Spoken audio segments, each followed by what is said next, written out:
안녕하세요. 한방정보통의 김남식 원장입니다.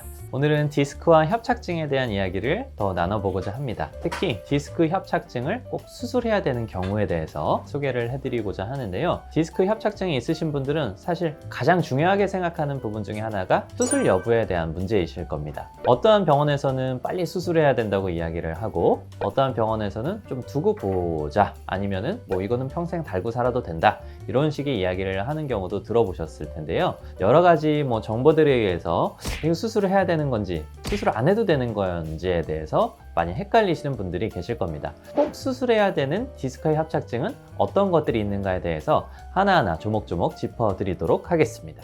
대부분의 경우에는 디스크와 협착증의 수술이 불필요합니다. 연구를 진행해 보면 디스크와 협착증을 가지고 계신 환자분들 중에서 수술이 필요한 환자분들은 약 10% 미만으로 보고가 되고 있거든요. 때문에 우리 100명이라고 치면은 90명 이상은 수술이 불필요하고 알아서 잘 나을 수 있는, 평소에 잘 관리할 수 있는 디스크와 협착증을 가지고 계신 것이고요. 10명 이내에서만 수술이 필요한 상태라고 보시면 되겠습니다. 실제로 어떠한 연구를 또 보시면요, 50대 이상이신 분들, 요통이 없는 환자분들 대상으로 연구를 진행을 했는데 약 50% 정도는 디스크 질환이나 협착증을 가지고 있는 것으로 나타났거든요. 그래서 디스크에 협착증이 있더라도 평상시에는 요통이나 여러 가지 증상이 없이 지낼 수 있다는 것을 또 의미를 하기 때문에 대부분의 분들은 디스크 협착증 수술이 불필요합니다. 하지만 꼭 수술을 해야 되는 증상을 보이는 경우들이 있거든요. 그 부분에 대해서 오늘 하나하나 짚어드리도록 하겠습니다. 수술해야 되는 경우 그 첫 번째는 바로 뭐냐면 감각이나 운동신경에 결손이 생겼을 경우가 그러합니다. 특히나 요추에 있는 신경들은 하지 쪽으로, 그러니까 다리 쪽으로 주행을 하면서 감각, 느껴지는 감각을 다스려주고, 그리고 운동, 움직임을 다스리고 있거든요. 심한 디스크나 협착증이 발생을 하는 경우에는 감각에 결손이 생깁니다. 어떤 일정 영역만 감각을 느끼질 못해요. 이러한 경우가 발생을 했거나, 운동의 결손, 그러니까 다 움직여지는데 특정 영역만 발목을 들지 못한다든지 다리를 들지 못한다든지, 이렇게 마비 증상, 힘이 완전히 빠져가지고 움직여지지 못하는 증상이 생길 수 있거든요. 이러한 경우를 감각의 결손이다, 운동의 결손이다, 이렇게 부르는데요. 감각신경이나 운동신경의 결손이 나타나는 경우에는 빠른 수술을 하지 못하면 추후에 그 부분이 좀 후유증처럼 남을 수가 있습니다. 때문에 감각이 어디가 느껴지지 않는다든지 움직여지지 않는 운동신경의 결손이 좀 급격히 나타나는 경우에는 응급적인 수술을 고려해야 되기 때문에 첫 번째 우리 수술해야 되는 디스크나 협착증 증상은 감각과 운동신경의 결손이라고 생각해 주시면 되겠습니다. 두 번째는 근육량의 저하가 발생했을 경우가 그렇습니다. 나이가 들면서 당연히 근육이 빠지고 운동을 안 하면서 근육이 빠지는 것은 노뇌의 문제고요. 어떤 신경에 염증 반응이 생기고 심하게 눌려가지고 그쪽 기능이 떨어지다 보면은 운동성이 떨어지니까 특정 부분의 근육이 쭉쭉쭉쭉 빠지게 되거든요. 특히나 이제 디스크나 협착증 같은 경우에는 한쪽으로 신경이 눌리는 경우가 더욱더 많기 때문에 한쪽 다리의 근육이 너무 과도하게 쭉쭉쭉쭉 빠져나간다 라고 하면은 그러한 경우에도 수술을 고려하셔야 됩니다. 이러한 경우를 이제 오랫동안 방치해 놓고 나면 근육량이 저하되고, 특히나 첫 번째 말씀드린 감각 운동신경의 결손이 같이 나타나는 경우들이 있기 때문에 너무 늦게 수술했을 때는 후유증이 또 남는 경우가 있기 때문에 두 번째, 우리 근육량이 한쪽 다리에 쭉쭉 빠져나갈 때는 또 수술을 고려해야 된다고 생각하시면 되겠습니다.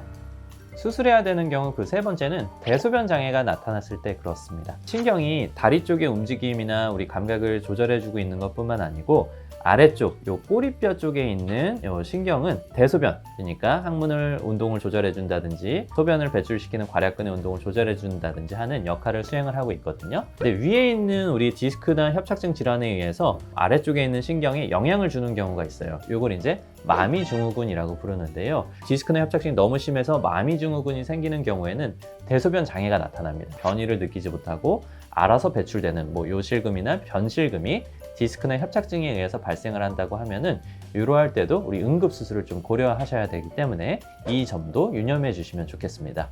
수술을 꼭 또 시행해야 되는 그 네 번째 조건은 뭐냐 하면은 6에서 8주 정도 보존적인 치료를 시행했음에도 불구하고 일상생활이 불가능할 정도의 통증이 나타나는 경우에는 또 수술을 고려하셔야 합니다. 일반적인 디스크나 협착증의 통증 양상은 굉장히 다양하고 그 정도도 경한 정도에서 심한 정도로 굉장히 다양합니다. 초반에 나타나는 증상이 꼭 심하다고 수술을 하셔야 되는 것은 아니에요. 말씀드렸던 그 단서가 뭐였죠? 6에서 8주 정도 보존적 치료를 먼저 시행을 해보시고 난 다음에 일상생활이 불가능할 정도의 통증이 나타나는 경우에 이제 수술을 고려를 하게 되는 건데요.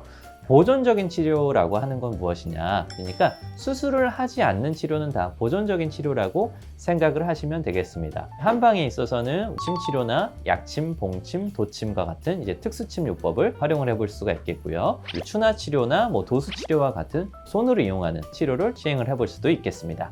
양방에서는 좀 전에 말씀드린 도수 치료뿐만 아니고 주사적인 요법을 시행을 해보실 수도 있겠고요.